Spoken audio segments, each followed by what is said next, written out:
ইসলামী ছাত্র আন্দোলন বাংলাদেশের সেন্ট্রাল এজিএস এবং ঢাকা বিশ্ববিদ্যালয়ের আন্তর্জাতিক সম্পর্ক বিভাগের শিক্ষার্থী এবং ডাকসু নির্বাচনে আমাদের প্যানেল থেকে আমি সাধারণ সম্পাদকের জন্য আজকে মনোনয়ন ফর্ম তুলেছি।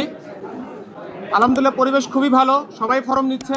আমরা আমাদের পূর্ণাঙ্গ প্যানেলের জন্য ফর্ম নিয়েছি এবং সার্বিক স্বার্থে, শিক্ষার্থীদের স্বার্থে যদি কোনো কোয়ালিশন কিংবা আরও কিছু করা যায় সেটা নিয়েও আমরা ভাবছি। আমরা আমাদের পূর্ণাঙ্গ প্যানেল আগেই ঘোষণা করেছিলাম, এর মধ্যে হয়তো কিছু রদবদল আসবে, বাকিটা আগামীকালকে আমরা পুনরায় আবার ঘোষণা করব। সবথেকে বড় এবং কনসার্নের একটা বিষয় হলো, আপনারা জানেন যে ঢাকা বিশ্ববিদ্যালয়ের ডাকসু নির্বাচন এতদিন পরে হচ্ছে, সেখান থেকে একটি উৎসবমুখর পরিবেশ থাকার কথা, কিন্তু আজকের এই মনোনয়ন ফর্ম তোলার শেষ দিনেই আমরা কিছু জায়গায় কিছু ত্রুটি দেখছি। সেই ত্রুটিগুলো এমন ত্রুটি যেগুলো না বললেই নয়।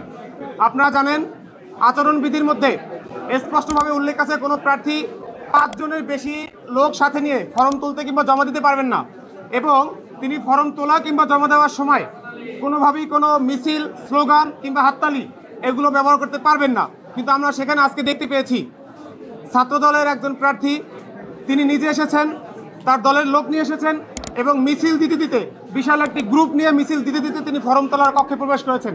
সেই জায়গা থেকে আমরা তাৎক্ষণিকভাবে এটার প্রতিবাদ জানিয়েছি।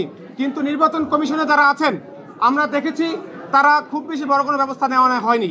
এখানে স্পষ্ট বলা আছে আচরণবিধি লঙ্ঘন করলে তাহলে নির্বাচন কমিশন তাদের ব্যাপারে অ্যাকশন নেবে, কিন্তু দেখেছি শুধু ওই শিক্ষার্থী বা ওই গ্রুপ থেকে শুধু থামিয়ে দেওয়া ছাড়া তারা এখন পর্যন্ত অন্য কোনো পদক্ষেপের ব্যাপারে আমাদেরকে জানায়নি।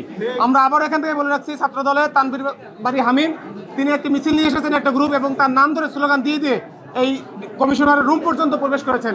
আমরা সেই বিষয়ে অভিযোগ জানিয়ে রাখলাম। আমরা দেখার অপেক্ষায় থাকবো যে এই নির্বাচন কমিশন কতটুকু নিরপেক্ষ থাকতে পারে এবং তার এই স্পষ্ট এবং দুঃসাহসী যেই আচরণবিধি লঙ্ঘন, সেটার ব্যাপারে তারা কি পদক্ষেপ নেয় সেটা আমরা দেখার জন্য অপেক্ষায় আছি। এছাড়াও ইসলামী ছাত্র আন্দোলন বাংলাদেশের পক্ষ থেকে আমরা যে প্যানেল ঘোষণা করেছি, আমরা জানেন আমাদের প্যানেলের মধ্যে আমাদের নারী শিক্ষার্থী আছেন, আমাদের প্যানেলের মধ্যে ক্ষুদ্র নৃগোষ্ঠী শিক্ষার্থী আছে, তারাও আমাদের মধ্যে থাকবেন। আমাদের প্যানেলের মধ্যে শারীরিকভাবে যারা ডিসেবল যে শিক্ষার্থী যারা আছেন, তাদের অধিকার নিয়ে কাজ করার জন্য তাদের পক্ষ থেকেও প্রতিনিধি আমাদের প্যানেলে আছে। ইসলামী ছাত্র আন্দোলন বাংলাদেশ 2019 সালের যে ডাকসু নির্বাচন হয়েছিল, সেখানে আমরা পূর্ণাঙ্গ প্যানেল দিয়ে নির্বাচন করেছিলাম। এবারেও আমরা পূর্ণাঙ্গ প্যানেল দিয়ে নির্বাচন করার ব্যাপারে আত্মবিশ্বাসী এবং আমাদের প্যানেল প্রস্তুত রয়েছে। তবে বিশ্ববিদ্যালয়ের সার্বিক পরিস্থিতি বুঝে এবং গ্রেটার গ্রেডের জন্য যদি দরকার হয়, আমরা হয়তো কোনো কোয়ালিশন কিংবা ভালো আরও কোনো বৃহত্তম কোনো পদক্ষেপের দিকে যেতে পারি। সেটা নিয়ে আমরা আপনাদেরকে আগামীকালকে বিস্তারিতভাবে জানাবো ইনশাআল্লাহ।